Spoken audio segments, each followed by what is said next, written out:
Deddy Corbuzier mengaku sakit dan sempat kritis karena mengalami badai sitokin. Inilah penjelasan apakah badai sitokin, apa gejalanya dan bagaimana cara menanggulanginya agar tidak menyebabkan fatalitas kematian. Podcaster dan selebritis Deddy Corbuzier beberapa waktu yang lalu membuat heboh para netizen lantaran dia menyatakan diri akan berhenti dari sosial media dan podcast untuk sementara waktu.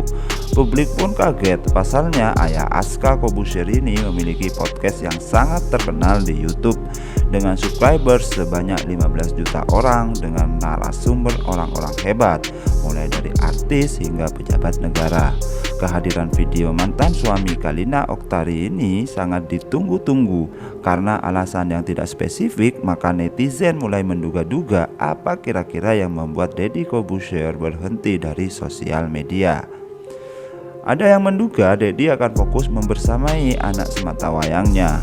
Ada yang berspekulasi kalau Deddy mendapat teror karena konten podcastnya dianggap mengganggu pihak-pihak lain.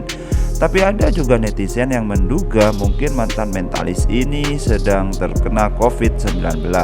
Pasalnya dia sering kedatangan narasumber podcast yang sebagian besar tidak menggunakan masker saat proses rekaman video. Namun teka-teki itu akhirnya terjawab. Melalui YouTube-nya, Deddy Corbuzier akhirnya buka suara. Dia berhenti sementara karena dia sedang sakit. Dia mengalami badai sitokin yang membuat kondisinya kritis sehingga nyawanya terancam. Karena itu pada video kali ini akan mencoba merangkum dari berbagai sumber untuk menjelaskan apa itu badai sitokin, seperti apa gejalanya dan bagaimana cara mengatasinya agar tidak sampai menyebabkan fatalitas kematian. Apakah badai sitokin? Dilansir dari situs halodoc.com, badai sitokin adalah kondisi di mana sistem imun merespon terjadinya infeksi di dalam tubuh. Namun karena respon imun yang tidak semestinya akibat terjadinya peradangan yang sangat besar, maka sitokin justru memperparah kondisi penyakit dan membahayakan nyawa. Sitokin sendiri adalah salah satu protein yang berperan dalam sistem kekebalan tubuh. Dalam kondisi normal, sitokin membantu sistem imun berkoordinasi dengan baik dalam melawan bakteri atau virus penyebab infeksi. Menurut para ahli, jika sitokin berubah menjadi badai, maka jauh lebih membahayakan dibanding virus yang menyerangnya. Sebab badai sitokin akan merusak organ terutama paru-paru. Dari penjelasan ini, wajar Deddy Corbuzier menyatakan bahwa dalam 2 hari saja kerusakan paru-paru yang dia alami mencapai 60%. Gejala badai sitokin. Badai sitokin dapat dipicu oleh sejumlah infeksi termasuk influenza, pneumonia, dan sepsi. Respon imun yang meningkat ini tidak terjadi pada semua pasien dengan infeksi parah, tetapi para ahli tidak tahu apa yang membuat beberapa orang lebih rentan daripada yang lain. Sejauh ini beberapa pasien menjadi sakit dengan sangat cepat karena badai sitokin. Sebagian besar pasien COVID dengan badai sitokin mengalami demam dengan sesak nafas, kemudian menjadi sulit bernafas sehingga akhirnya membutuhkan ventilator. Kondisi ini biasanya terjadi 6-7 hari setelah timbul penyakit. Tidak ada cara untuk menguji apakah seseorang mengalami badai sitokin atau tidak. Meskipun pemeriksaan darah dapat memberikan petunjuk kepada dokter bahwa respon hiperinflamasi sedang terjadi. Tes darah bisa saja dilakukan untuk mendeteksi badai sitokin, tetapi itu belum cukup valid. Sejauh ini gejala yang sudah akurat adalah ketika seorang pasien terus mengalami kesulitan bernafas walaupun telah menerima oksigen.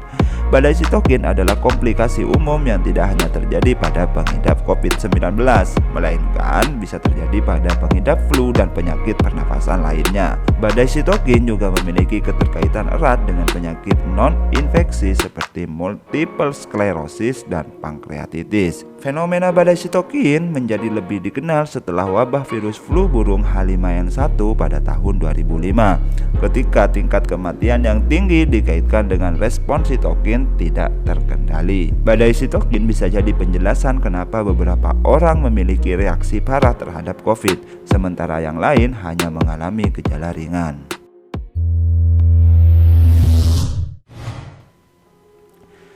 Cara mengatasinya.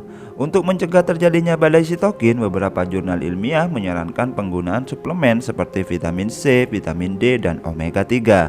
Beberapa praktisi kesehatan ada yang menyarankan untuk puasa intermittent fasting dan menerapkan pola makan rendah karbohidrat dan gula, serta mengontrol stres dan menjaga tidur malam yang berkualitas. Namun tak jarang beberapa ahli menyarankan untuk mengkonsumsi rebusan jamu herbal seperti kunyit, jahe, sereh, habatus sauda, dan sebagainya. Tapi menurut admin, cara terbaik untuk mencegahnya agar jangan sampai kita terinfeksi, jadi sebaiknya Anda segera melakukan vaksinasi, terapkan protokol kesehatan, dan menahan keluar rumah kecuali untuk urusan yang sangat penting dan mendesak.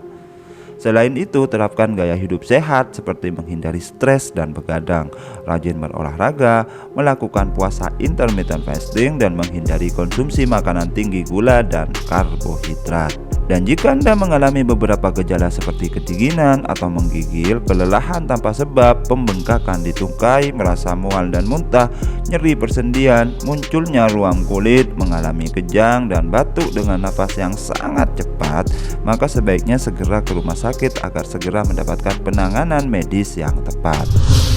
Nah, itulah rangkuman kami dari berbagai sumber untuk menjelaskan apakah badai sitokin yang dialami oleh Deddy Corbuzier, sehingga podcaster terkenal itu mengaku kondisinya sempat kritis, bahkan nyawanya sempat terancam.